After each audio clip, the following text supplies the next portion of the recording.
الحمدللہ رب العالمین والصلاة والسلام علی سید المرسلین وعلی آلہ واصحابہ اجمعین والعاقبۃ للمتقین اما بعد فاعوذ باللہ من الشیطان الرجیم بسم اللہ الرحمن الرحیم قال اللہ تبارک و تعالی الرجال قوامون علی النساء وفی مقام آخر وعاشروہن بالمعروف صدق اللہ مولانا العظیم وصدق رسولہ النبی الامین المتین الکریم ونحن علی ذلک لمن الشاہدین والشاکرین والحمد للہ رب العالمین ان اللہ وملائکتہ یصلون علی النبی یا ایہا الذین آمنوا صلوا علیہ وسلموا تسلیما اللہم صلی علی سیدنا و مولانا و طبیب قلوبنا محمد و آلہ و صحبہ اجمعین۔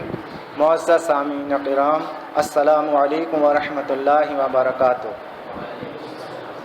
اعلان کے مطابق چند مسائل آپ کے گوشے گزار کرنے کے لیے حاضر ہو گیا ہوں۔ بیان کا عنوان حقوق الزوجین آپ کو معلوم ہی ہے۔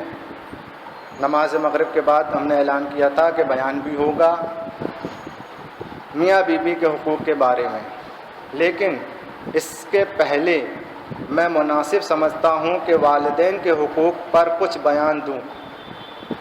میاں بیوی کے حقوق پر بیان ہوگا، لیکن اس سے پہلے ماں باپ کے کیا حق ہیں اس کے بارے میں بیان دینا چاہیے۔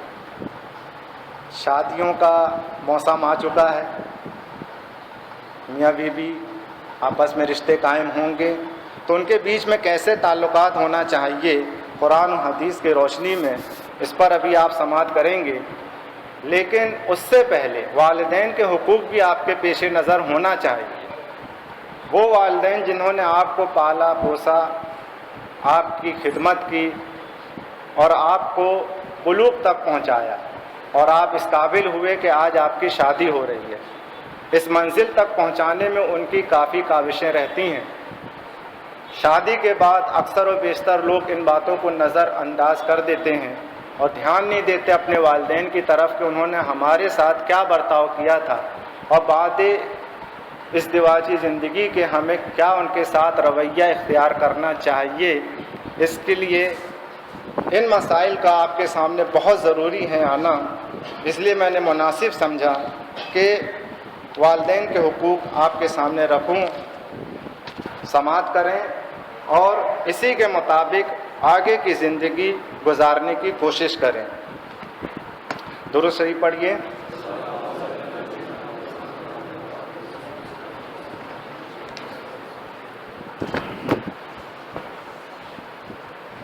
اللہ تبارک و تعالی ارشاد فرماتا ہے وَإِذْ أَخَذْنَا مِيثَاقَ بَنِي إِسْرَائِيلَ لَا تَعْبُدُونَ إِلَّا اللَّهَ وَبِالْوَالِدَيْنِ إِحْسَانًا وَذِي الْقُرْبَى وَالْيَتَامَى وَالْمَسَاكِينِ وَقُولُوا لِلنَّاسِ حُسْنًا وَأَقِيمُوا الصَّلَاةَ وَآتُوا الزَّكَاةَ۔ اور جب ہم نے بنی اسرائیل سے عہد لیا کہ اللہ کے سوا کسی کو نہ پوجنا، اور ماں باپ اور رشتہ والوں اور یتیموں اور مسکینوں کے ساتھ بھلائی کرنا، قرآن پاک میں اللہ رب العالمین ارشاد فرماتا ہے اپنی عبادت کے بعد ماں باپ اور رشتہ والوں اور یتیموں مسکینوں کے ساتھ بھلائی کرنا، اس کی آپ کو تعلیم دیتا ہے۔ غور کا مقام ہے کہ یہاں رب العالمین فرما رہا ہے کہ ہم نے بنی اسرائیل سے میثاق لیا کہ تم ہمارے سوا کسی کی عبادت نہیں کرنا، اور فوراً اس کے بعد متصل آیت نازل ہے۔ اللہ تعالیٰ فرماتا ہے ہم نے یہ بھی میثاق لیا بنی اسرائیل سے کہ ماں باپ کے ساتھ اچھا برتاؤ کرنا، اور نماز قائم کرو اور زکوٰۃ دو۔ آگے کا بیان سننے سے پہلے احسان کا مطلب بھی سمجھ لیں۔ احسان لفظ بار بار آئے گا تو اس کا معنی مطلب بھی سمجھ لیں۔ احسان کا مطلب یہ نہیں کہ کوئی تمہارے ساتھ اچھا برتاؤ کرے تو آپ بھی اس کے ساتھ نیک سلوک کریں۔ احسان کا مطلب یہ نہیں ہے کہ کسی نے آپ کے ساتھ نیک برتاؤ کیا تو آپ بھی اس کے ساتھ نیک برتاؤ کر دیں، یہ تو ادلا بدلا ہوگا۔ تو اس نے ہمیں مرغے کی سالن پہنچائی، ہم نے بریانی پہنچا دی، یہ تو ادلا بدلا ہوگا۔ کسی آدمی نے آپ کو ہدیہ دیا، آپ نے ہدیہ دے دیے، ادلا بدلا ہوا۔ احسان کا مطلب، بلکہ احسان کا مطلب یہ ہے اور صلہ رحمی کا مطلب یہ ہے کہ وہ کاٹے اور تم جوڑو۔ احسان کا مطلب کہ ماں باپ تمہیں کاٹیں، تمہیں ماریں، تمہیں پیٹیں اور تم ان سے چمٹو، ان سے چپکو اور ان سے جڑو، یہ احسان کا مطلب۔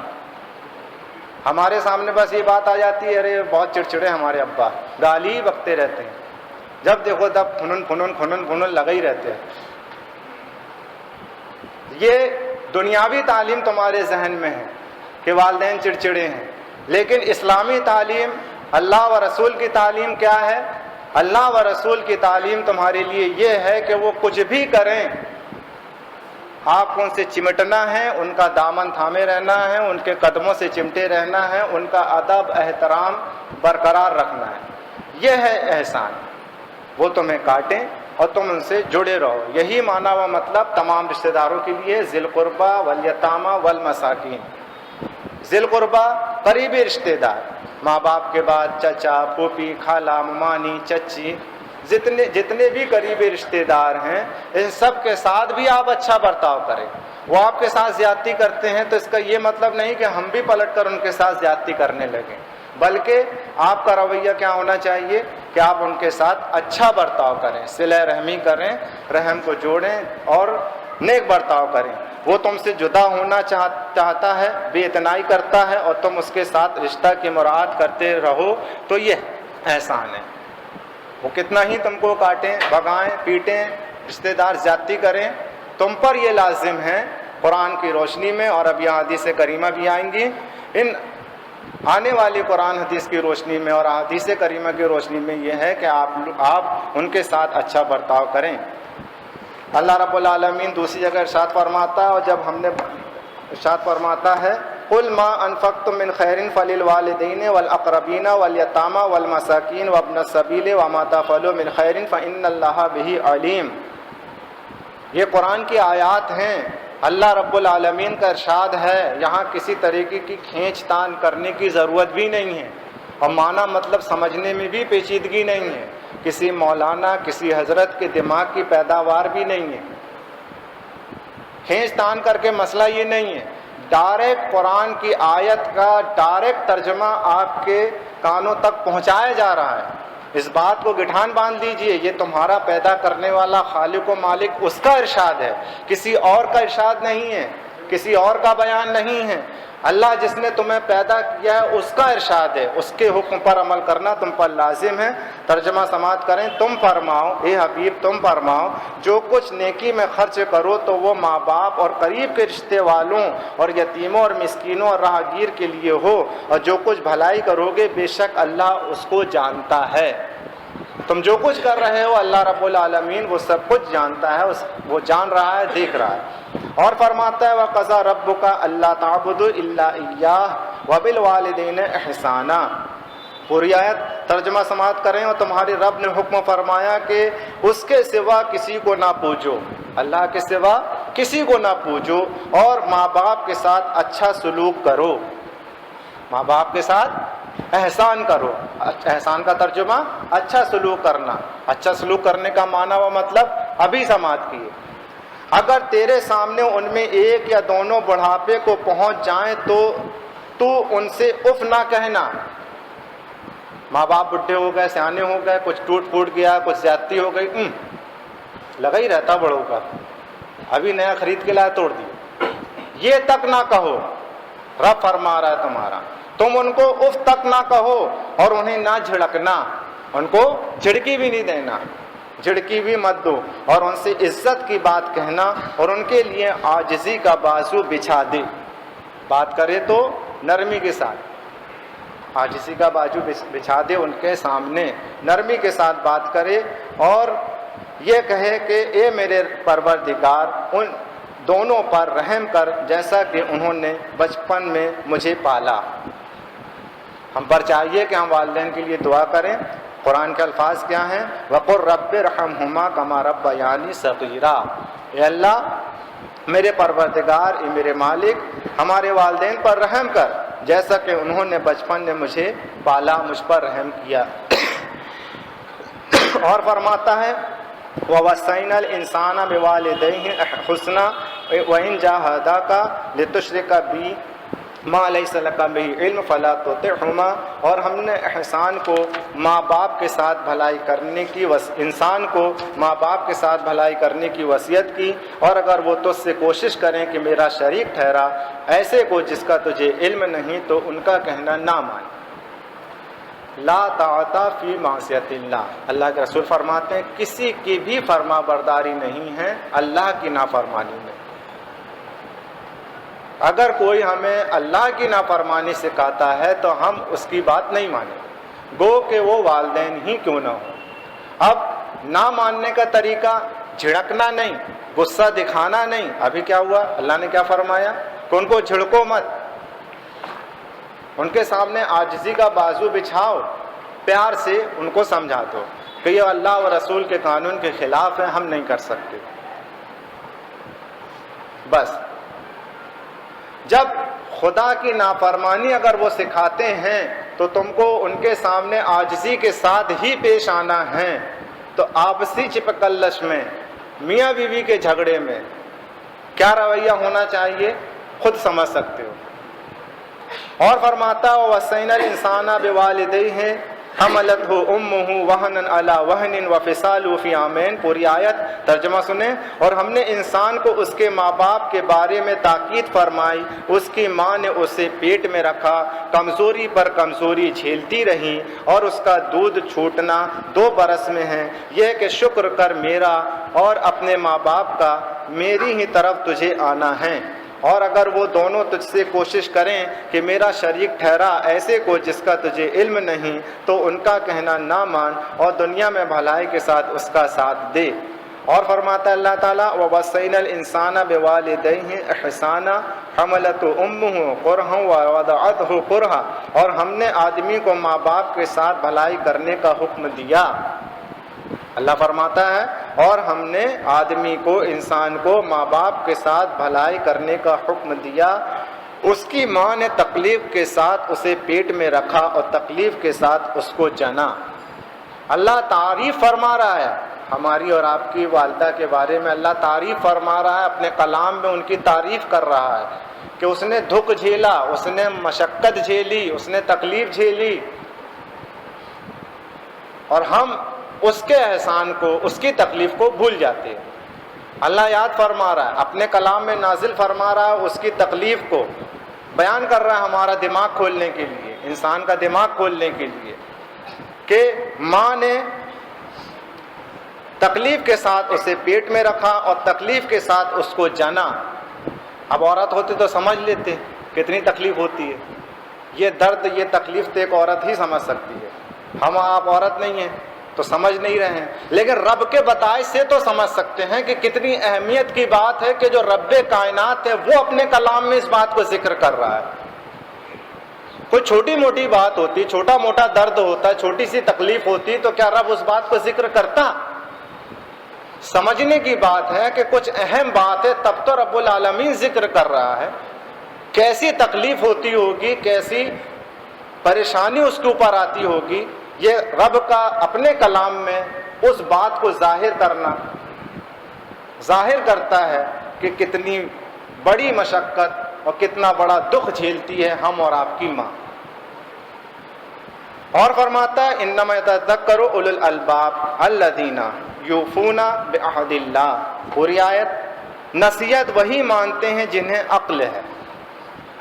اللہ فرماتا ہے سب نصیحت کی باتیں ہیں، نصیحت وہی قبول کرے گا جسے عقل ہے، وہ جو اللہ کا عہد پورا کرتے ہیں اور بات پختہ کر کے نہیں چھوڑتے، اور جس کے چھوڑنے کا خدا نے حکم دیا ہے اسے جوڑتے ہیں، اور خدا سے ڈرتے ہیں اور حساب کی برائی سے ڈرتے ہیں۔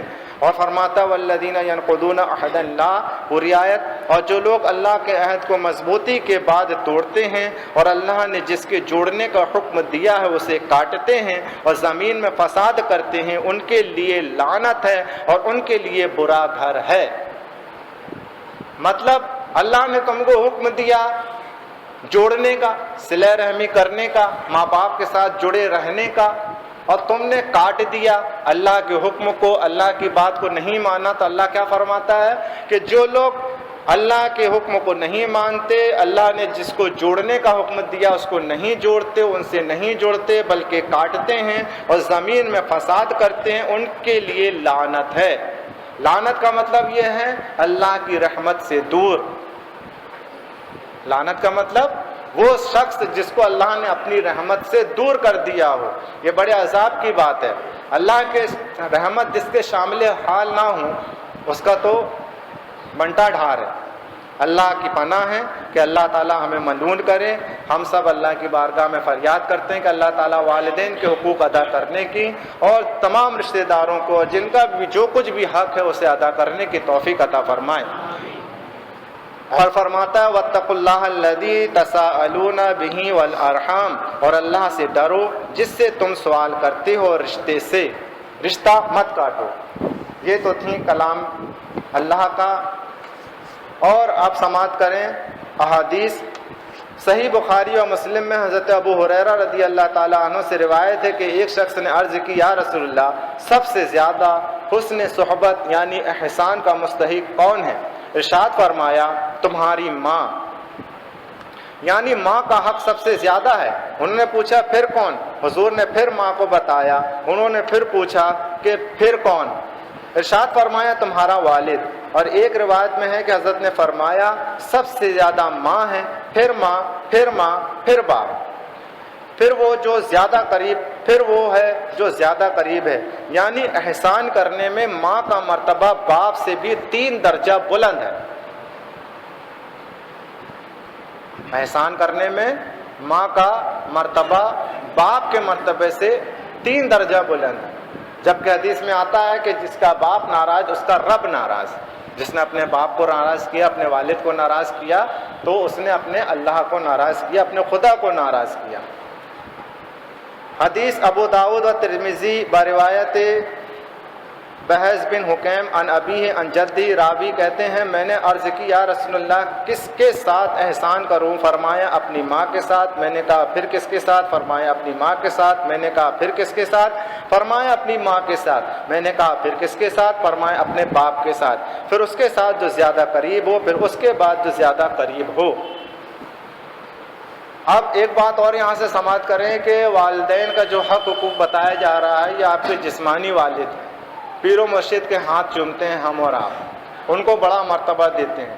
کیوں دیتے ہیں؟ اس لیے دیتے ہیں کہ وہ ہمارا روحانی باپ ہوتا ہے، جسم سے روح کا مرتبہ بلند ہے، جسم سے روح کا مرتبہ بلند ہے۔ جسمانی باپ پر فوقیت رکھتا ہے روحانی باپ، وہ آپ کی اصلاح کرتا ہے، دین کی، دنیا کی، آخرت کی۔ آپ کا مربی ہوتا ہے، آپ کا پیشوا ہوتا ہے، اس لیے پیر و مرشد کا والدین سے زیادہ احترام کرنا چاہیے۔ حدیث نمبر 3 صحیح مسلم میں ابن عمر رضی اللہ تعالیٰ عنہما سے مروی کہ رسول اللہ صلی اللہ علیہ وسلم نے فرمایا کہ زیادہ احسان کرنے والا وہ ہے جو اپنے باپ کے دوستوں کے ساتھ باپ کے نہ ہونے کی صورت میں احسان کرے، یعنی جب باپ انتقال کر جائے یا کہیں چلا گیا ہو، کہ والد نہیں ہیں تو والد کے جو دوست احباب ہیں ان کے ساتھ بھی احسان کرے۔ حدیث نمبر 4 صحیح مسلم میں ابو ہریرہ رضی اللہ تعالیٰ عنہ سے روایت ہے کہ رسول اللہ صلی اللہ علیہ وسلم نے فرمایا کہ اس کی ناک خاک میں ہو، اس کو 3 مرتبہ سرکار نے فرمایا، یعنی ذلیل ہو۔ کسی نے پوچھا یا رسول اللہ کون؟ یعنی یہ کس کے متعلق ارشاد ہے؟ فرمایا جس نے ماں باپ دونوں یا ایک کو بڑھاپے کے وقت پایا اور جنت میں داخل نہ ہوا، یعنی ان کی خدمت نہ کی کہ جنت میں جاتا۔ مطلب والدین کی خدمت کرو گے جنت میں چلے جاؤ گے، اور ماں باپ کو ناراض کرو گے تو سقر میں جاؤ گے۔ صحیح بخاری و مسلم میں اسماء بنت ابی بکر صدیق رضی اللہ تعالیٰ عنہما سے مروی کہتی ہیں جس زمانہ میں قریش نے حضور سے معاہدہ کیا تھا، میری ماں جو مشرکہ تھی میرے پاس آئی، میں نے عرض کیا یا رسول اللہ میری ماں آئی ہے اور وہ اسلام کی طرف راغب ہے یا وہ اسلام سے اعراض کیے ہوئے ہے، کیا میں اس کے ساتھ سلوک کروں؟ ارشاد فرمایا اس کے ساتھ سلوک کرو، یعنی کافرہ ماں کے ساتھ بھی سلوک کیا جائے گا۔ کسی کی ماں مان لیجئے کوئی غیر مسلم مسلمان ہو گیا تو آپ وہ اپنی ماں کے ساتھ کیا کرے؟ والدین کے ساتھ ان کے ساتھ بھی احسان کرے۔ اب جب کافرہ ماں کے ساتھ احسان کرنے کا حکم ہے تو اگر ماں یا باپ فاسق یا زیادتی کرنے والا ہے تو اس کے ساتھ بھی تو احسان کیا جائے گا۔ فسق سے کفر انتہا درجے کا گناہ ہے، کفر سب سے بڑا ہے۔ فاسق کتنا ہی بڑا فاسق ہو وہ کافر نہیں کہلاتا۔ تو ماں باپ میں سے اگر کوئی شدت اختیار کرتا ہے اور وہ فسق کے دائرے میں ہیں تب بھی آپ پر لازم ہے کہ آپ ان کے ساتھ احسان کریں، ہم اور آپ پر لازم ہے کہ ان کے ساتھ احسان کریں۔ صحیح و بخاری میں عبداللہ ابن عمر رضی اللہ تعالیٰ عنہما سے مروی کہ رسول اللہ صلی اللہ علیہ وسلم نے فرمایا یہ بات کبیرہ گناہوں میں سے کہ آدمی اپنے والدین کو گالی دے۔ لوگوں نے عرض کی یا رسول اللہ کیا کوئی اپنے والدین کو بھی گالی دیتا ہے؟ فرمایا ہاں، اس کی صورت یہ ہے کہ یہ دوسرے کے باپ کو گالی دیتا ہے، وہ اس کے باپ کو گالی دیتا ہے۔ آپ کسی کو گالی بکے، اس نے آپ کے باپ کو گالی بک دی، تو باپ کو گالی پڑھوانے والا کون ہوا؟ تم ہی بنے۔ اور یہ دوسرے کی ماں کو گالی دیتا ہے، وہ اس کی ماں کو گالی دیتا ہے۔ صحابہ کرام جنہوں نے عرب کا زمانہ جاہلیت دیکھا تھا ان کی سمجھ میں یہ نہیں آیا کہ اپنے ماں باپ کو کوئی کیوں کر گالی دے گا، یعنی یہ بات ان کی سمجھ سے باہر تھی۔ حضور نے بتایا کہ مراد دوسرے سے گالی دلوانا ہے، گالی دینا نہیں بلکہ دلوانا، یہ معنی مطلب تھا۔ اس میں اتنی قباحت تھی۔ اور اب وہ زمانہ آیا کہ بعض لوگ خود اپنے ماں باپ کو گالیاں دیتے ہیں اور کچھ لحاظ نہیں کرتے۔ حدیث میں تو یہ کہا جا رہا تھا کہ سبب بنے کوئی اپنے ماں باپ کو گالی پڑھنے کا، کہ گالی دلوائے، خود نہیں دیا گالی، اس پر سرکار نے منع کیا اور یہ بڑے گناہوں میں سے بتایا۔ اب اگر کوئی ڈائریکٹ ہی گالی بکے کتنا اشد گناہ ہے۔ ترمذی نے عبداللہ ابن عمر رضی اللہ تعالیٰ عنہما سے روایت کی کہ رسول اللہ صلی اللہ تعالیٰ علیہ وآلہ وسلم نے فرمایا پروردگار کی خوشنودی باپ کی خوشنودی میں ہے اور پروردگار کی ناخوشی باپ کی ناراضی میں ہے۔ جیسا کہ ابھی ہم نے بتایا تھا کہ جس کا باپ ناراض اس کا رب ناراض، جس کا باپ خوش اس کا رب خوش۔ ابن ماجہ نے ابو امامہ رضی اللہ تعالیٰ عنہ سے روایت کی کہ ایک شخص نے عرض کی یا رسول اللہ والدین کا اولاد پر کیا حق ہے؟ فرمایا کہ وہ دونوں تیری جنت و دوزخ ہیں، یعنی ان کو راضی رکھنے سے جنت ملے گی اور ناراض رکھنے سے دوزخ کے مستحق ہوگے۔ بہقی نے ابن عباس رضی اللہ تعالیٰ عنہما سے روایت کی کہ رسول اللہ صلی اللہ علیہ وسلم نے ارشاد فرمایا جب اولاد اپنے والدین کی طرف نظر رحمت کرے تو اللہ تعالیٰ اس کے لیے ہر نظر کے بدلے حج مبرور کا ثواب لکھتا ہے۔ حج نہیں، حج مبرور۔ جن لوگوں نے حج کیا ہے ان سے پوچھو کہ حج کیا ہوتا ہے۔ کچھ لوگوں نے ہم سے بتایا، مزاحیہ بات ہے، کہ ایک سیانے تھے خوب بڑبڑا رہے تھے مکہ شریف میں، خوب بڑبڑائے جائیں، کہیں کہ بہت برا پھنسایا ہے لڑکوں نے، جا کے میں پورا بدلہ لوں گا۔ مطلب اتنی محنت پڑتی ہے، اتنی مشقت پڑتی ہے حج کی ادائیگی میں کہ بڑے میاں کی نانی یاد آ گئی، تو وہ سوچ رہے ہیں کہ لڑکوں نے حج پہ پہنچا کے بہت بڑی مصیبت میں ڈال دیا کہ جان بوجھ کے ان لوگوں نے ہمارے ساتھ ایسا کیا ہے۔ ہمیں کیا معلوم تھا کہ حج میں اتنی محنت پڑتی ہے۔ جبل پور میں تو خوب ہار پھول کرائے، خوب دعوت اڑائے، سوچے کہ چلو بہت آسان رہے گا۔ اب یہاں آگے پتہ چلا کہ حج کیا ہے، طواف اور سعی، اور پھر اس کے بعد مینا عرفات، پیدل جانا آنا، بہت مشقت کا کام ہے، بہت محنت کا کام ہے۔ لیکن جس کا اللہ رب العالمین حج قبول کر لیتا ہے تو اس کی فضیلت یہ ہے کہ وہ اس دن ایسا ہو جاتا ہے جیسے کہ ماں کے پیٹ سے آج ہی باہر آیا ہو۔ اب حج اتنی مشقت کی بات، لیکن یہاں سرکار دو عالم صلی اللہ تعالیٰ علیہ وآلہ وسلم فرما رہے ہیں کہ جب اولاد اپنے والدین کی طرف نظر رحمت کرے تو اللہ رب العالمین اس کے لیے ہر نظر کے بدلے حج مبرور کا ثواب لکھتا ہے۔ لوگوں نے کہا اگرچہ دن میں 100 مرتبہ نظر کرے، فرمایا ہاں 100 حج کا ثواب۔ لوگوں نے عرض کیا کہ یا رسول اللہ اگر 100 مرتبہ، یہ تو بہت آسان نیکی بتا دی آپ نے کہ 100 مرتبہ پیار سے دیکھیں، تو سرکار نے فرمایا ہاں بے شک یقیناً 100 مرتبہ حج مبرور کا ثواب ملے گا۔ اللہ بڑا ہے اور اطیب ہے، یعنی اسے سب کچھ قدرت ہے، اس سے پاک ہے کہ اس کو اس کے دینے سے عاجز کہا جائے۔ اللہ کے خزانے میں کمی نہیں، اس کے فضل میں کمی نہیں۔ تم کتنا ہی چلو گے اللہ تعالیٰ اس سے زیادہ نوازے گا۔ ایک نیکی پہ 10 کا ویسے ہی وعدہ ہے۔ تم نے کہا تھا کہ 10 دے دو، یہ تو رب کا فضل ہے کہ ایک نیکی پر 10 دیتا ہے اور بڑھاتا ہے 700 تک، اور 700 کے آگے بھی بتاتا ہے کہ ہم جس کے لیے چاہتے اور بڑھاتے۔ اب یہاں والدین میں سے والد یا والدین دونوں ہیں، ان کو پیار سے نظر کیا تو اللہ تعالیٰ اس شخص کے نامہ اعمال میں حج مبرور کا ثواب لکھتا ہے۔ اور پلٹ کر دیکھو کہ اگر کراہیت کی نظر سے دیکھے گا تو پھر کیا کرے گا؟ ابھی جہاں تو حج مبرور کا ثواب ہے، اسی کو پلٹ دو، اگر نہیں دیکھے گا، ناراضگی ظاہر کرے گا تو کیا بوال ہے، کیا عذاب ہے؟ وہی عذاب و وبال ہے جو اللہ نے منع کیا کہ وَلَا تَقُلْ لَهُمَا أُفٍّ وَلَا تَنْهَرْهُمَا، ان کو اف تک نہ کہو اور ان کو جھڑکو نہیں، اور جو کاٹے گا جہنم میں جائے گا۔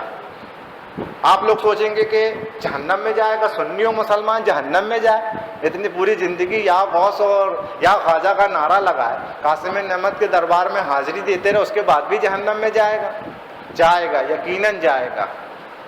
سنی یقیناً جہنم میں جائے گا، جہنم کے سب سے اوپر والے طبقے میں جائے گا۔ اب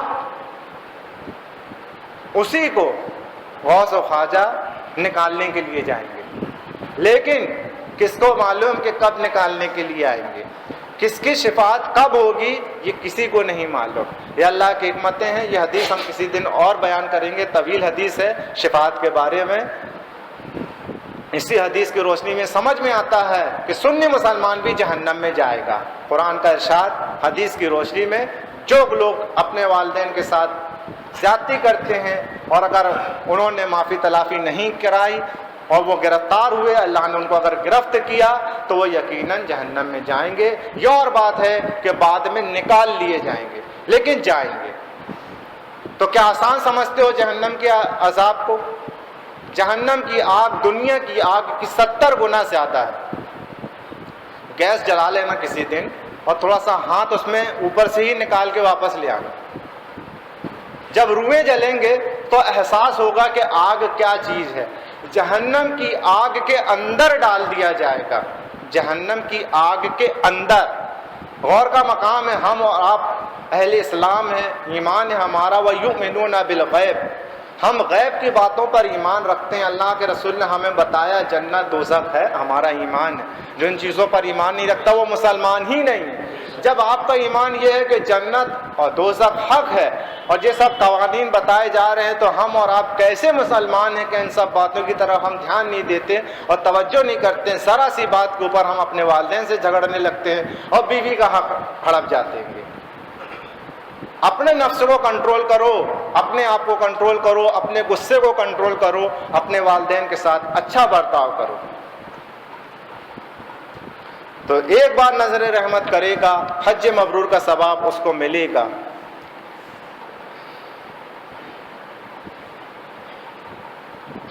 ترمذی نے ابن عمر رضی اللہ تعالیٰ عنہما سے روایت کی کہ ایک شخص نے نبی کریم صلی اللہ علیہ وسلم کی خدمت میں حاضر ہو کر عرض کی کہ یا رسول اللہ، میں نے ایک بڑا گناہ کیا ہے، آیا میری توبہ قبول ہوگی؟ فرمایا کیا تیری ماں زندہ ہے؟ عرض کی نہیں۔ فرمایا تیری کوئی خالہ ہے؟ عرض کی ہاں۔ فرمایا اس کے ساتھ احسان کر۔ ماں نہیں ہے تو خالہ ماں کے مقام پر ہے۔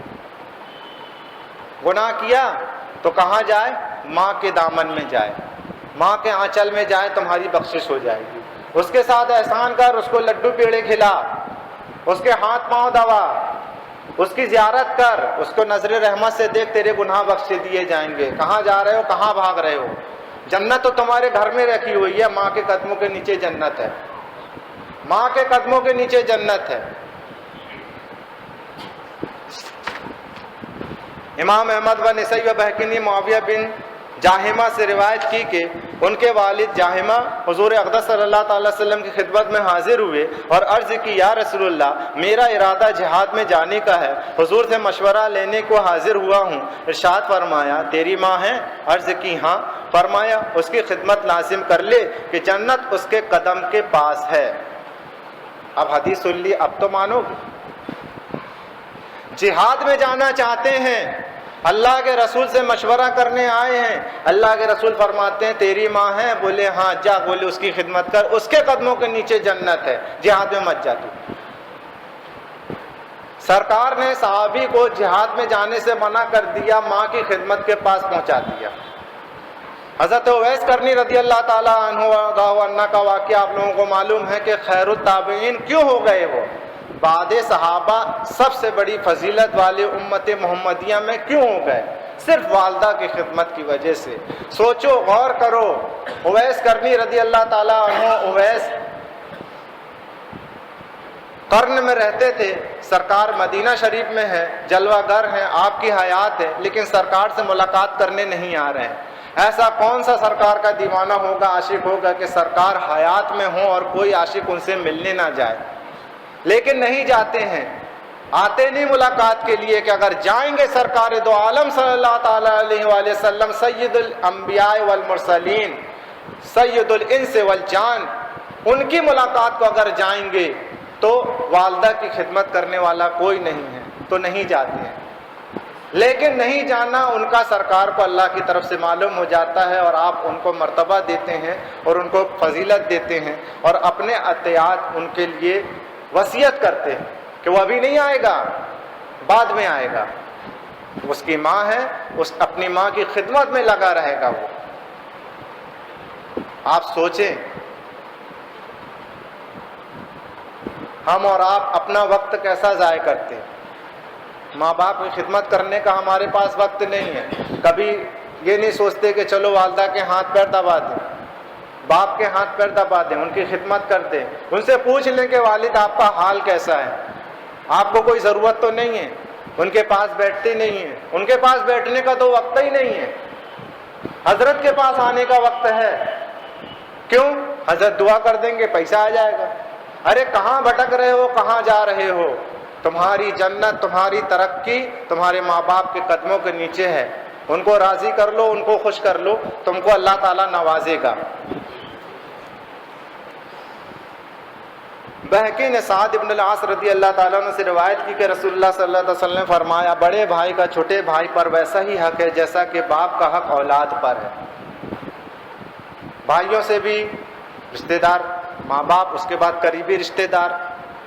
اب اگر باپ نہیں ہے تو بڑا بھائی، یا ہے تو بڑا بھائی، اس کا مرتبہ باپ کے مرتبے کے برابر ہے۔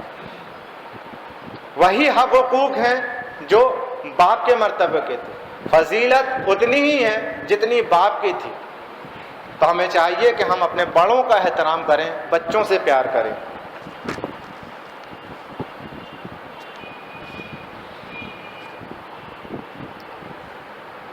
صحیح بخاری میں ابن عمر رضی اللہ تعالیٰ عنہما سے روایت کر رسول اللہ صلی اللہ علیہ وسلم نے فرمایا، صلہ رحمی اس کا نام نہیں کہ بدلہ دیا جائے، یعنی اس نے اس کے ساتھ احسان کیا، اس نے اس کے ساتھ احسان کر دیا، بلکہ صلہ رحمی کرنے والا وہ ہے کہ ادھر سے کاٹا جائے اور یہ جوڑتا ہے۔ بخاری شریف کی حدیث ہے، معنی مطلب سرکار نے بھی تم کو بتا دیا، شروع میں ہی سمجھا دیا تھا، آخر میں سمجھا دیا۔ تو ان سب باتوں کو آپ لوگ گٹھان باندھ لیں، اس سے دور نہ جائیں۔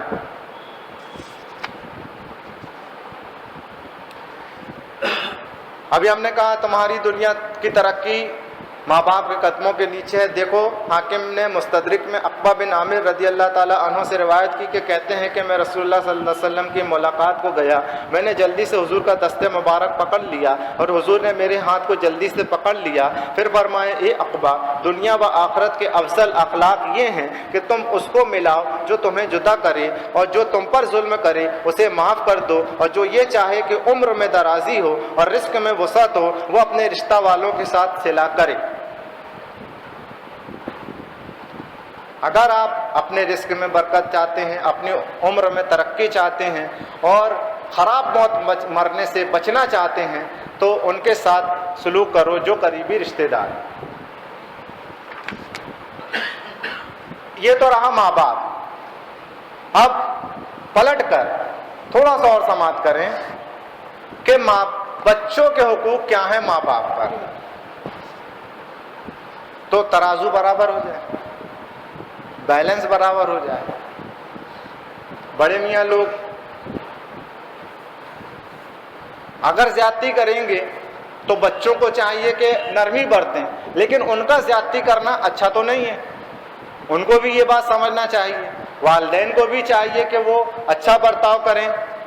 تو سنیں صحیح بخاری و مسلم ام المومنین عائشہ صدیقہ رضی اللہ تعالی عنہا سے مروی کہ ایک اعرابی نے رسول اللہ صلی اللہ تعالی علیہ وآلہ وسلم کی خدمت میں عرض کی کہ آپ لوگ بچوں کو بوسہ دیتے ہیں، ہم انہیں بوسہ نہیں دیتے۔ حضور نے ارشاد فرمایا کہ اللہ تعالیٰ نے تیرے دل سے رحمت نکال لی ہے تو میں کیا کروں؟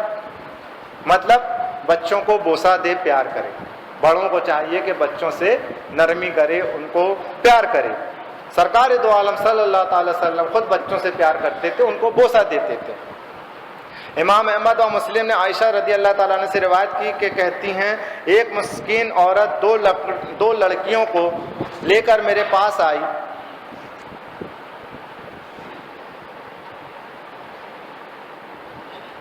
میں نے اسے 3 کھجوریں دیں، ایک لڑکیوں کو دے دی۔ 3 کھجوریں حضرت عائشہ صدیقہ نے دیں اس عورت کو، اس نے 2 ایک دے دی اپنی لڑکیوں کو، اور ایک کو منہ تک کھانے کے لیے لے گئی کہ لڑکیوں نے اس سے مانگی، اس نے 2 ٹکڑے کر کے دونوں کو دے دی، نہیں کھا پائی، ماں نے نہیں کھایا۔ جب یہ واقعہ حضور کو سنایا، ارشاد فرمایا اللہ تعالیٰ نے اس کے لیے جنت واجب کر دی اور جہنم سے آزاد کر دیا۔ ماں کا بچوں کے ساتھ اتنا سلوک کرنا ہی اس کے لیے جنت کا پروانہ مل گیا۔ تو اس عورت نے 3 کھجوریں حضرت عائشہ نے دیں کہ ان کو کھلا لو، ایک تینوں میں بانٹ لی۔ اس نے بچوں نے مانگا، اس نے 2 ٹکڑے کر کے پھر دے دیا۔ یہ نہیں کہ بڑی تو کھا لے، انصاف کرنا چاہیے، بڑے چھوٹے کا لحاظ نہیں کرنا چاہیے کہ بڑے بچوں کو 50 روپے، چھوٹے بچوں کو 20 روپے، جب وہ سمجھدار ہو جائیں۔ سمجھدار جب ہو جائیں تو لحاظ کی ضرورت نہیں ہے، بڑا ہو یا چھوٹا سب برابر، سب کے ساتھ انصاف کرو۔ شرح سنت میں ابن عباس رضی اللہ تعالیٰ عنہما سے روایت ہے کہ رسول اللہ صلی اللہ تعالی وسلم نے فرمایا جو شخص یتیم کو اپنے کھانے پینے میں شریک کرے، یتیم وہ جس کا والد کا انتقال ہو گیا ہو اور وہ بچہ ابھی بالغ نہ ہوا ہو۔ یتیم کون؟ جس کے والد کا انتقال ہو گیا ہو، باپ نہیں ہے، اور وہ بچہ ابھی بالغ نہیں ہوا ہے تو وہ یتیم ہے۔ تو جو شخص یتیم کو اپنے کھانے پینے میں شریک کرے اللہ تعالیٰ اس کے لیے ضرور جنت واجب کر دے گا۔ یتیم کو اپنے ساتھ کھانا کھلائے گا، جنت کا پروانہ سرکار فرما رہے ہیں۔ مگر جب کہ ایسا گناہ کیا ہو جس کی مغفرت نہ ہو، اور جو شخص 3 لڑکیوں یا اتنی ہی بہنوں کی پرورش کرے، جو شخص 3 لڑکیوں کی یا 3 بہنوں کی پرورش کرے، ان کو بڑا کرے، بالغ ہونے تک ان کی پرورش کرے، ان کو ادب سکھائے، ان پر مہربانی کرے، یہاں تک کہ اللہ تعالیٰ انہیں بے نیاز کر دے، یعنی اب ان کو ضرورت باقی نہ رہے، اللہ تعالیٰ اس کے لیے جنت واجب کر دے گا۔ 3 لڑکیوں کی پرورش کرو گے اللہ تعالیٰ تمہارے لیے جنت واجب کر دے گا۔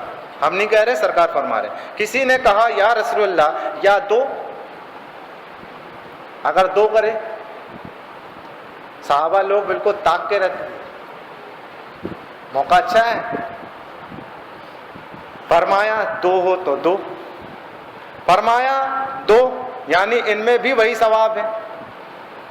اور لوگوں نے 1 کے متعلق کہا ہوتا تو حضور ایک کو بھی فرما دیتے، اور جس کی کریمتین کو اللہ نے دور کر دیا اس کے لیے جنت واجب ہے۔ پوچھا گیا کریمتین کا کیا معنی و مطلب؟ فرمایا آنکھیں، اگر کسی کی آنکھیں چلی جائیں اور وہ صبر کرے اللہ اس کو جنت دے گا۔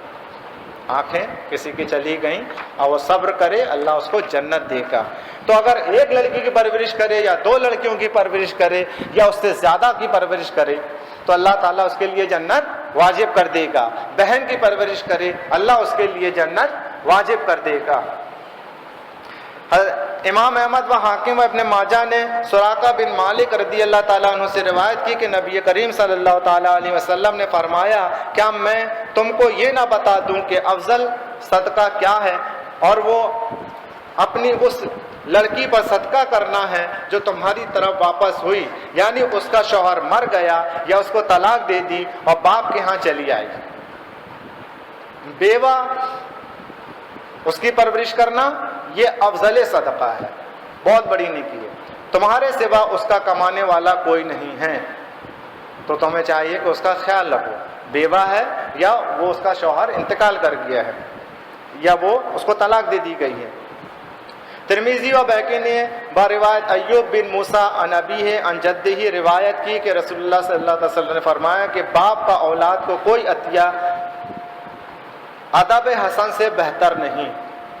سب سے بہتر عطیہ باپ کا بچوں کے لیے کیا ہے؟ وہ اس کو ادب حسن سکھائے، اچھی تعلیم دے۔ اور اگر باپ بیٹے کو عالم یا مولانا ہی بنانے کے لیے چھوڑ دے یہ تو بہت ہی بڑی فضیلت ہے، یہ تو بہت ہی بڑی فضیلت ہے۔ لیکن آگے پیچھے سوچ سمجھ کے کہ پتہ چلا ایک ہی کمانے والا ہے اور پھر بعد میں دقت پریشانی جائے گی، سوچ سمجھ کے فیصلہ لے۔ ترمذی و حاکم نے عمرو بن سعید بن العاص رضی اللہ تعالیٰ عنہ سے روایت کی کہ رسول اللہ صلی اللہ علیہ وسلم نے فرمایا، والد کا اپنی اولاد کو اس سے بڑھ کر کوئی عطیہ نہیں کہ اسے اچھے آداب سکھائے۔ طبرانی نے ابن عباس سے روایت کی کہ رسول اللہ صلی اللہ علیہ وسلم نے فرمایا، اپنی اولاد کو برابر دو، اگر میں کسی کو فضیلت دیتا تو لڑکیوں کو فضیلت دیتا۔ ابھی جیسا بتایا ہم نے، بچوں کو برابر دو، اور سرکار فرماتے ہیں اگر میں کسی کو فضیلت دینے کی کوشش کرتا تو لڑکیوں کو فضیلت دیتا، نہ کہ لڑکوں کو۔ یہ تو ہوا والدین، اور اس کے بعد بچوں کے حقوق والدین پر۔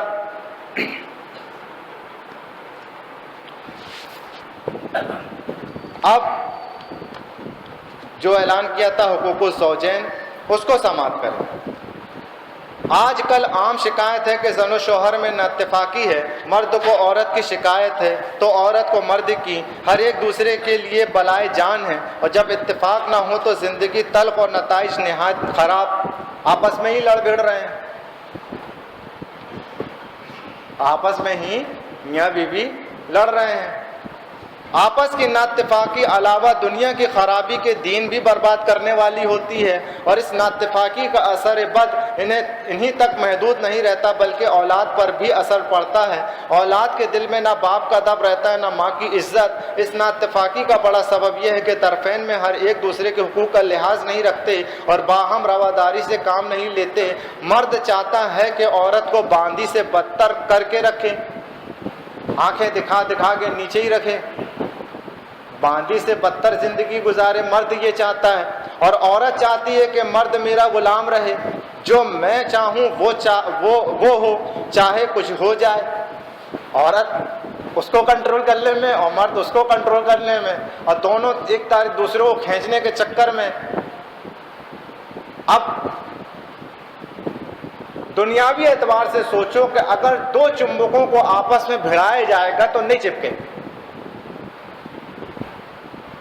دو چمبکوں کو آپس میں، اب دونوں کی طاقت ایک سی برابر ہے نا، دو چمبک لے لینا اور دونوں کو آپس میں چپکانا، کبھی نہیں چپکے گی۔ ایک کو لوہا ایک کو چمبک ہونا پڑے گا۔ وہ چاہتا ہے کہ وہ نیچے رہے، یہ چاہتی ہے کہ وہ میرا غلام بنا رہے۔ ایسا نہ کرے۔ عورت چاہتی کہ مرد میرا غلام رہے، جو میں چاہوں وہ ہو جائے، ہو چاہے کچھ ہو جائے، مگر بات میں فرق نہ آئے۔ جب ایسے خیالات فاسدہ طرفین میں پیدا ہوں گے تو کیوں کر نبھ سکے گی؟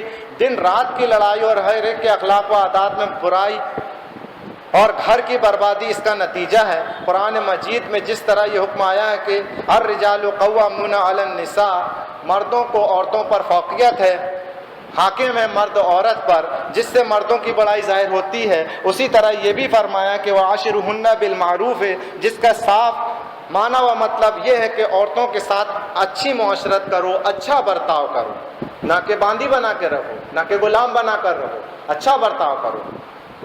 اس موقع پر ہم بعض احادیث ذکر کریں گے جن سے ہر ایک کے حقوق کی معرفت حاصل ہو، مگر مرد کو یہ دیکھنا چاہیے کہ اس کے ذمے عورت کے کیا حقوق ہیں، انہیں ادا کرے، اور عورت شوہر کے حقوق دیکھے اور پورے کرے۔ یہ نہ ہو کہ ہر ایک اپنے حقوق کا مطالبہ کرے، بس لڑتے ہی رہیں کہ اور دوسرے کے حقوق سے سروکار نہ رکھیں، اور یہی فساد کی جڑ ہے۔ اور یہ بہت ضروری ہے کہ ہر ایک دوسرے کی بیجا باتوں کا تحمل کرے۔ کچھ 19-20 ہو جائے تو صبر و تحلم سے برداشت کر لے، تھوڑا بہت جھک جائے، نبھ جائے، نہیں اکڑ ہے کہ نہیں جھکو ہی نہیں کرے، ہم مرد ہیں تو بیوی ہے میری، میرے کو جھکائے گی، اور کسی موقع پر دوسری طرف سے زیادتی ہو تو آمادہ و فساد نہ ہوں کہ ایسی جگہ ضد پیدا ہو جاتی ہے اور سلجھی ہوئی بات الجھ جاتی ہے۔ یہ تو تمہید رہی، آپ کو سمجھا دیا گیا۔ سنیں حدیث، حاکم نے ام المومنین صدیقہ رضی اللہ تعالیٰ عنہ سے روایت کی کہ رسول اللہ صلی اللہ علیہ وسلم نے فرمایا، عورت پر سب آدمیوں سے زیادہ حق اس کے شوہر کا ہے۔ عورت کا سب آدمیوں سے زیادہ حق اس کے شوہر کا ہے، اور مرد پر اس کی ماں کا، جیسا کہ ابھی سنا حدیث میں۔ نسائی ابو ہریرہ سے اور امام احمد معاذ سے اور حاکم بریدہ رضی اللہ تعالیٰ عنہم سے راوی کے رسول اللہ صلی اللہ علیہ وسلم نے فرمایا، اگر میں کسی شخص کو کسی مخلوق کے لیے سجدہ کرنے کا حکم دیتا تو عورت کو حکم دیتا کہ وہ اپنے شوہر کو سجدہ کرے۔ سجدہ کسی کے لیے روا نہیں ہے بجز خدا کے، رب کائنات کے علاوہ کسی کے لیے سجدہ روا نہیں ہے۔ اگر کسی کو حکم دیتا، سرکار فرماتے ہیں، تو میں عورت کو حکم دیتا کہ وہ اپنے شوہر کو سجدہ کرے، بنیت عبادت نہیں، بنیت تعظیم، اور وہ بھی منع ہے، سرکار نے حکم نہیں دیا۔ لیکن یہاں سے سمجھ میں آیا نا کہ جو چیز بظاہر عبادت نظر آتی ہے، جو کرنے کا طریقہ عبادت میں ہے، وہ طریقہ عورت کے سامنے عورت کرے مرد کے سامنے۔ اب یہاں سے ایک بات اور سمجھتے چلیے کہ کچھ کام ایسے ہوتے ہیں جن میں نیت کا بڑا دخل ہوتا ہے کہ بظاہر کام وہی ہے، لیکن کس نیت سے وہ کیا جا رہا ہے، جس نیت سے وہ کیا جائے گا اس کا حکم اس پر مرتب ہوگا۔ جھک رہا ہے عبادت کی نیت سے تو یہ سجدہ عبادت ہے، اور اگر تعظیم کی نیت سے جھک رہا ہے تو یہ سجدہ تعظیمی ہے۔ دونوں میں فرق ہے، دکھنے کا کام ایک صحیح ہے، جھکے گا کام ایک سا، لیکن اس کے دل میں کیا نیت ہے؟ یہ نیت، انما الاعمال بالنیات، عمل کا دار و مدار نیت پر ہے۔ سجدہ کہ جیسا عمل اگر جھک کے کر رہا ہے تو عبادت کی نیت سے ہے تو عبادت والا سجدہ۔ اور اب بھیا ایک بات اور یہیں سے سمجھ لو کہ بزرگوں کے آستانے میں کھڑے ہوئے ہاتھ اٹھا کر دعا مانگنے لگے تو دوسروں نے کہہ دیا کہ عبادت کر رہے ہو، ان سے مانگ رہے ہو۔ ہاتھ تو اللہ کی بارگاہ میں اٹھانا چاہیے۔ ہم نے دیکھا لکھا ہوا ہے دارالعلوم دیوبند میں کہ مزار کے پاس اگر دعا مانگنا چاہے تو قبر کی طرف پیٹ کر دے۔ مفتی صاحب جواب دیتے ہیں کہ اگر دعا مانگنا ہے ہاتھ اٹھا کر تو قبر کی طرف پیٹ کر دے۔ ارے حضرت انشاءاللہ کبھی کسی موقع سے بیان دیں گے کہ ایسا کوئی ضروری نہیں ہے۔ اگر ہاتھ اٹھایا ہے تو رب سے مانگ رہا ہے، نہ کہ صاحب مزار سے۔ اور خود آپ کے والے لکھے ہوئے ہیں کہ بزرگوں کے برکات سے دنیا و ترقی کامیاب ہوتی ہے۔ نسائی ابو ہریرہ سے اور امام احمد سے یہ تو ہو گئی۔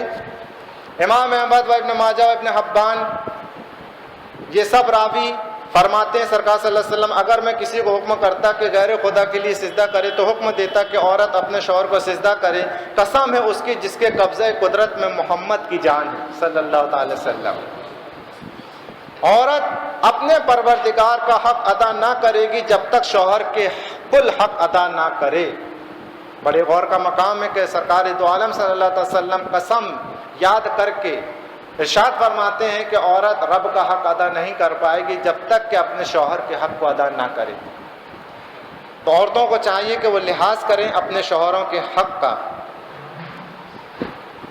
امام احمد انس رضی اللہ تعالیٰ سے راوی فرماتے ہیں صلی اللہ علیہ وسلم اگر آدمی کا آدمی کے لیے سجدہ کرنا درست ہوتا تو میں عورت کو حکم دیتا کہ اپنے شوہر کو سجدہ کرے کہ اس کا اس کے ذمے بہت بڑا حق ہے، قسم ہے اس کی جس کے قبضے قدرت پہ میری جان ہے، اگر قدم سے سر تک شوہر کے تمام جسم میں زخم ہوں جن سے پیپ اور کچ لہو بہتا ہو پھر عورت اسے چاٹے تو حق کے شوہر ادا نہ کیا۔ سمجھے؟ پھر سماعت کریں۔ سرکار فرماتے ہیں کہ قسم ہے اس کی جس کے قبضہ و قدرت میں میری جان ہے، یعنی اللہ رب العالمین کی قسم یاد فرما کے سرکار فرماتے ہیں اگر قدم سے سر تک، پیر سے لے کر سر تک شوہر کے تمام جسم میں زخم ہو، پورے جسم میں زخم ہو جن سے پیپ اور کچ لہو خراب خون بہہ رہا ہو، پھر عورت اسے چاٹے کہ چاٹ کے الگ کرے، تھوکے اس کے جسم کو صاف کرے تو حق کے شوہر ادا نہ کیا۔ ایسا کرے گی اس کے بعد بھی شوہر کا حق ادا نہیں کرے گی، کر پائے گی کہ وہ سوچے کہ ہاں آج ہم نے ان کی خدمت کر دی اب میں بری ہو گئی۔ اب ایسا نہیں، اتنا کرنے کے بعد بھی وہ شوہر کے حق سے بری نہیں ہو سکتی۔ سمجھ میں آئے؟ امام احمد و ترمذی و ابن ماجہ معاذ رضی اللہ تعالیٰ سے راوی کہ حضور اقدس صلی اللہ علیہ وسلم نے فرمایا جب عورت اپنے شوہر کو دنیا میں ایذا دیتی ہے تو حور عین کہتی ہے خدا تجھے قتل کرے، اسے ایذا نہ دے، یہ تو تیرے پاس مہمان ہے، ان قریب تجھ سے جدا ہو کر ہمارے پاس آئے گا۔ رسول اللہ صلی اللہ علیہ وسلم نے ارشاد فرمایا عورت ایمان کا مزہ نہ پائے گی جب تک حق کے شوہر ادا نہ کرے۔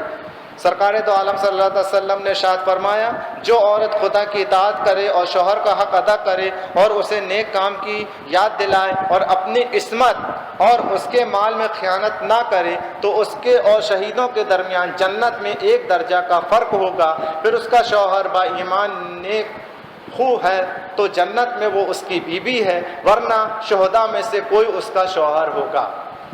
پھر سے سماعت کریں۔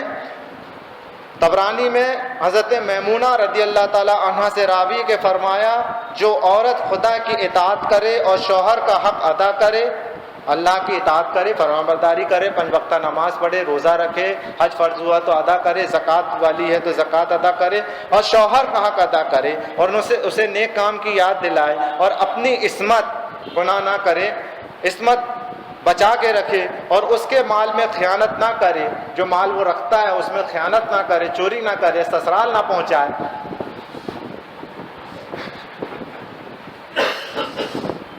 یا چھپا کر بھائی بندوں رشتہ داروں کو نہ دے، خیانت نہ کرے کسی بھی طریقے سے، تو اس کے اور شہیدوں کے درمیان جنت میں ایک درجہ کا فرق ہوگا، اس مقام پر وہ جنت میں رہے گی۔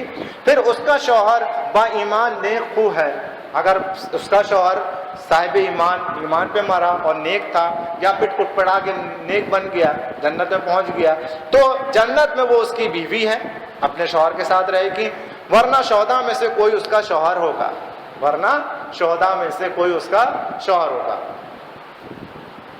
رسول اللہ صلی اللہ علیہ وسلم نے فرمایا کہ شوہر کا حق عورت پر یہ ہے کہ اپنے نفس کو اس سے نہ روکے اور سوا فرض کے کسی دن بغیر اس کی اجازت کے روزہ نہ رکھے، اگر ایسا کیا یعنی بغیر اجازت روزہ رکھ لیا تو گنہگار ہوئی اور بدون اجازت اس کا کوئی عمل مقبول نہیں، اگر عورت نے کر لیا تو شوہر کو ثواب ہے اور عورت پر گناہ، اب بغیر اجازت اس کے گھر سے نہ جائے، اگر ایسا کیا تو جب تک توبہ نہ کرے اللہ اور فرشتے اس پر لعنت کرتے ہیں۔ عرض کی گئی اگرچہ شوہر ظالم ہو، فرمایا اگرچہ شوہر ظالم ہو، بغیر شوہر کی اجازت کے کہیں مت جائے، شوہر جب اجازت دے تب جائے، لیکن شوہر کو بھی چاہیے کہ اجازت دے دیا کرے۔ ہفتہ میں 1 دن مائکے جانے یا مہینہ یا 15 دن میں کچھ نہ کچھ باندھ دو. جیسے تم اپنے ماں باپ سے پیار کرتے ہیں ویسے وہ بھی اپنے ماں باپ سے پیار کرتی ہیں. نہیں باندھ کے رکھے، جائے گی نہیں، بھیا سے نہیں ملے گی، کوئی آئے نہ ملنے کے لیے، یہ سب نہیں. طبرانی تمیم داری رضی اللہ تعالیٰ سے راوی کہ رسول اللہ صلی اللہ علیہ وسلم نے فرمایا عورت پر شوہر کا حق یہ ہے کہ اسے بچھونے کو نہ چھوڑے اور اس کی قسم کو سچا کرے اور بغیر اس کی اجازت کے باہر نہ جائے اور ایسے شخص کو مکان میں آنے نہ دے جس کا آنا شوہر کو پسند نہ ہو. ابو نعیم حلیہ میں انس رضی اللہ تعالیٰ عنہ سے راوی کے رسول اللہ صلی اللہ تعالیٰ علیہ وسلم نے فرمایا عورت جب 5 نمازیں پڑھے اور ماہ رمضان کے روزے رکھے اور اپنی عفت کی محافظت کرے اور شوہر کی اطاعت کرے تو جنت کے جس دروازے سے چاہے داخل ہو. ترمذی ام المومنین ام سلمہ سے راوی کہ رسول اللہ صلی اللہ علیہ وسلم نے فرمایا کہ جو عورت اس حال میں مری کہ شوہر راضی تھا وہ جنت میں داخل ہوگی اور شوہر ناراض تھا تو جہنم میں پہنچ جائے گی.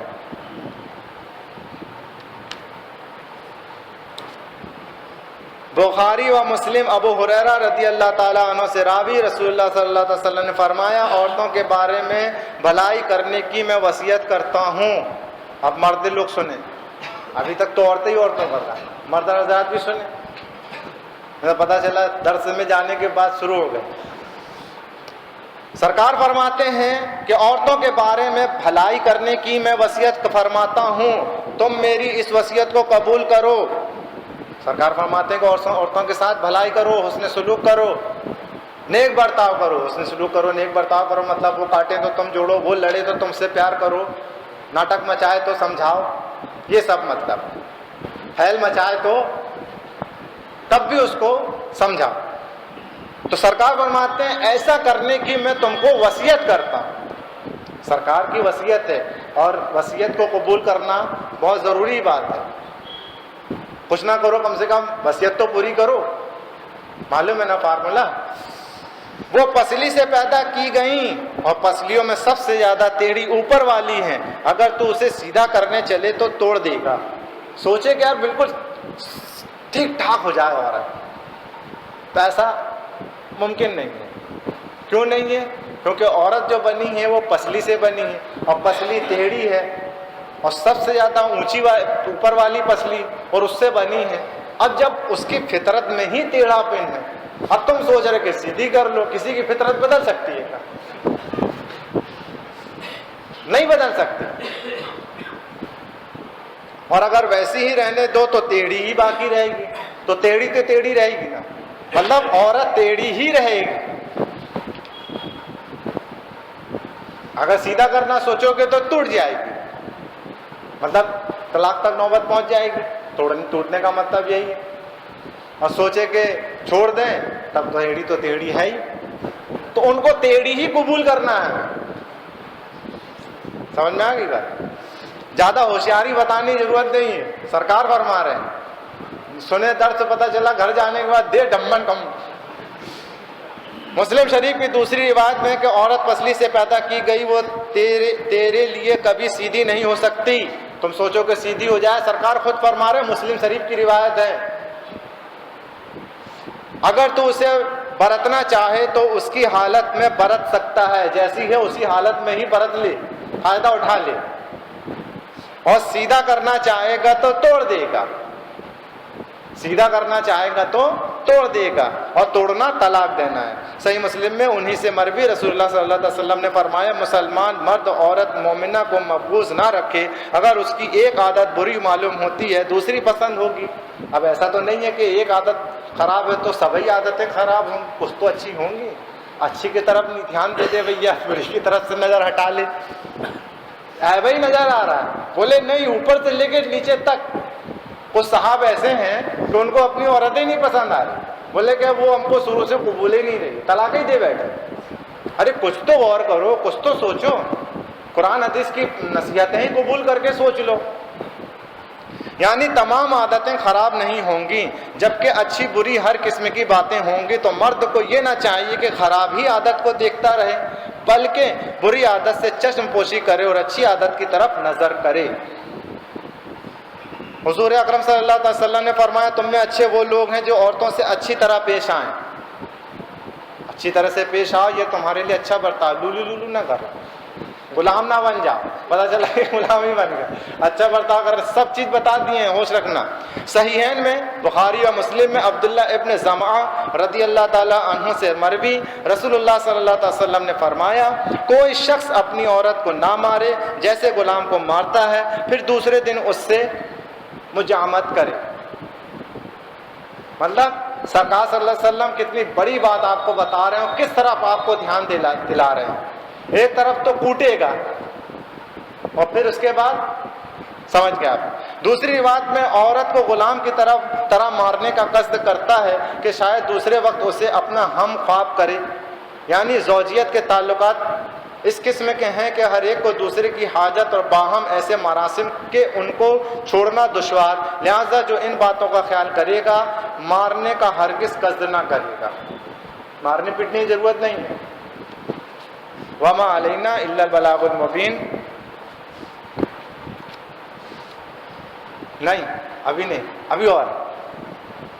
جیسا کہ ہم نے کہا کہ شادی کا موسم آ گیا ہے، تو میاں بیوی کے حق سن لیے، والدین کے حقوق سن لیے، بچوں کے حق سن لیے، تو شادی ہونے کے پہلے کی خرافات بھی سن لیجئے، تب تو مکمل ہوگا. 5 منٹ اور لگے گا، 5 سے 10 منٹ. درود شریف پڑھیے. میرے عزیزوں اور دوستو، آخر میں شادی بیاہ کی رسوم سے متعلق بھی سماعت فرما لیں تاکہ بیان ہر طریقے سے مکمل ہو جائے. تو اے مسلمان، اے پیارے مسلمان، اپنے رب اعلیٰ اور رسول اعلیٰ پر قربان ہونے والے مسلمان، اگر کوئی ہمارے رسول کی شان میں بے ادبی یا گستاخی کرے تو اس کا شدید رد و انکار کرنے والا ہوگا. اگر کوئی سرکار دو عالم صلی اللہ تعالی وسلم کی شان میں گستاخی کرے، بے ادبی کرے، تو ہم اور آپ سب سے زیادہ اس کے اس عمل کا رد کرنے والے ہوں گے. مظاہرہ کریں گے، میمورنڈم دیں گے، کلیکٹر اور ایس پی کے چکر کاٹنے لگیں گے. کریں گے نا؟ یہ جیتی جاگتی تصویر آپ اور ہم سب کے پیش نظر ہے. کیا ہم اس بات میں غور نہیں کرتے کہ غیر کریں تو ہم ناراض ہو کر اپنی محبت کا ثبوت فراہم کریں؟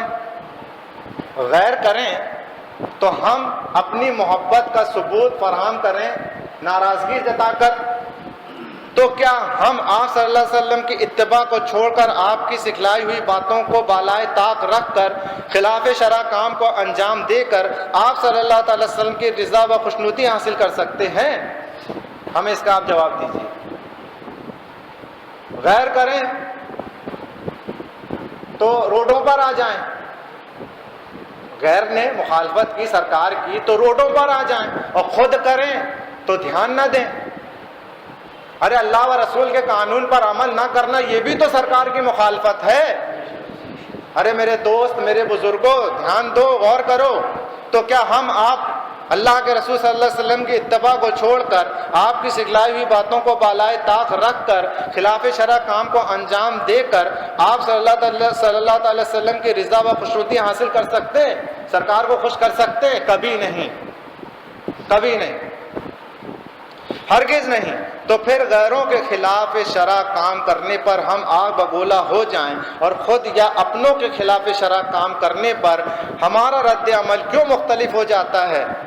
جیسا انکار وہاں ہوتا ہے یہاں پر بھی کیوں نہیں ہونا چاہیے. جیسا انکار ہم وہاں کرتے ہیں ایسا ہمیں یہاں پر بھی کرنا چاہیے. جب ہمارا کوئی مسلمان خلاف شرع کام کرتا ہے تو ہمیں چاہیے کہ اس کو پیار سے منع کریں. یہی امر بالمعروف والنہی عن المنکر ہے. یہ مسلمان پر وقت کے حساب سے کبھی واجب، کبھی فرض، کبھی سنت، کبھی مستحب ہوتا ہے. ہم جانتے ہیں کہ ہماری ان باتوں کا آپ پر اس کا اثر ہونا بہت مشکل ہے کہ آپ رسمی کاموں کو چھوڑ کر اتباع سنت کریں، لیکن ہم پھر بھی حق بیانی سے باز نہیں رہ سکتے، اس امید پر کہ شاید کل نہ صحیح تو اب صحیح، شاید ہماری بات آپ کے دل میں اتر جائے، یا سب نہ صحیح تو کچھ لوگ ہی صحیح، کہ ان پر ہماری حق بیانی کا اثر ہو جائے۔ ارے سب نہ سدھریں تو کچھ سدھر جائیں، لیکن امید کا دامن نہیں چھوڑیں گے، حق بیانی سے باز نہیں آئیں گے۔ وباللہ التوفیق۔ میرے بزرگوں اور عزیزوں، سب جانتے ہیں کہ ناچ گانا، باجا بجانا، آتش بازی حرام ہے، سب جانتے ہیں۔ ہر مسلمان جانتا ہے کہ ناچ گانا، باجا بجانا، آتش بازی حرام ہے، گناہ کا کام ہے، لیکن پھر بھی بعض لوگ اسے کرتے ہیں، بلکہ شادی بیاہ کے موقع پر یہ محرمات نہ ہوں تو اسے غمی و جنازہ سے تعبیر کرتے ہیں۔ بولے کہا یا میت لے جا رہے ہو کا جنازہ میں شامل ہیں، کہہ رہے کچھ گانا بانا ہونا چاہیے، گانا طے کرتے ہیں شروع سے، بارات بینڈ باجے کے ساتھ لانا بھی کیا۔ اس طرف دھیان دیں، ایک تو گناہ خود کا، دوسرے تمام تماشائیوں کا۔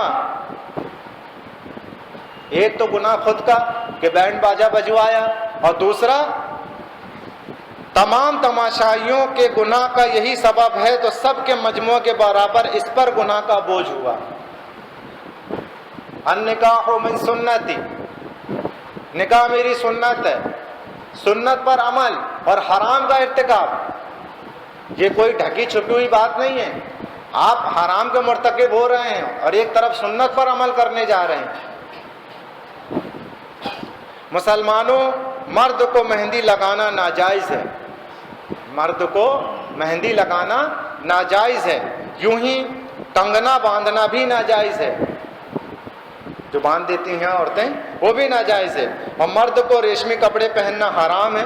عورتیں مسجد میں طاق بھرنے جاتی ہیں، بعض عورتیں بعض جگہ طاق بھرنے کے لیے مسجدوں میں جاتی ہیں اور چراغ بھی لے جاتی ہیں گھی کے جلانے کے لیے، یہ بھی نہ ہونا چاہیے۔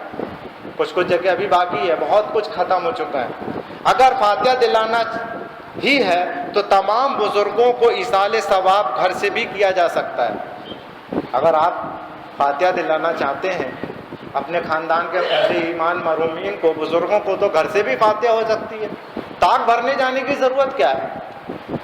شیخ سدو وغیرہ کی فاتحہ نہ کرنی چاہیے۔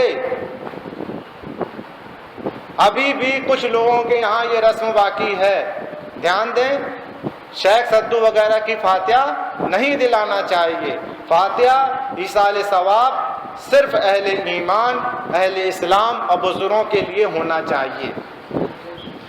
خالص پھولوں کا صحرا جائز ہے، دولہا دلہن کو بٹنا لگانا، ہلدی وغیرہ لگانا جائز ہے، لیکن دولہا ناک کے نیچے سے گھٹنے تک اپنے ہاتھ سے لگائے۔ ستر عورت ہے مرد کی، ناک سے لے کے گھٹنے تک، غیر سے نہ لگوائے، خود لگائے، اور کسی کے سامنے بھی نہ لگائے، اکیلی میں لگائے۔ مرد کا ناک سے لے کے گھٹنے تک کا ستر کرنا فرض ہے، یہ کسی پرائے مرد کو بھی دکھانا حرام ہے۔ لیکن بعض لوگوں کو ہم نے دیکھا ہے کہ لنگی اٹھائے اور ٹہلتے رہتے ہیں اور روڈوں پہ چڈی پہن کے نہاتے ہیں۔ یہ سب طریقے خلاف شرع ہیں، ان سے باز رہا جائے۔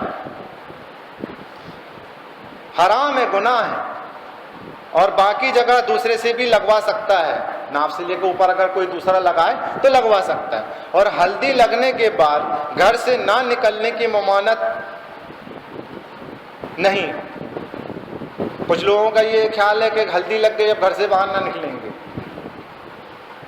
اور اس کی وجہ سے جماعت نماز چھوڑنا ناجائز ہے۔ بہت سے لوگوں کا یہ ہے کہ ہلدی لگ گیا اب گھر سے باہر ہی نہیں نکلیں گے، نماز تک پڑھنے نہیں جاتے، مسجد تک نہیں جاتے، ہلدی لگ گئی اپنی، وہ تو جب بارات میں جائیں گے تب ہی جائیں گے۔ یہ سب غلط رسمیں ہیں۔ ہلدی لگا سکتے ہو لیکن جماعت نماز نہیں چھوڑ سکتے۔ وما علینا الا البلاغ المبین، ربنا تقبل منا انک انت السمیع العلیم وتب علینا انک انت التواب الرحیم۔ کھڑے ہو جائیے درود و صلاۃ و سلام کے لیے۔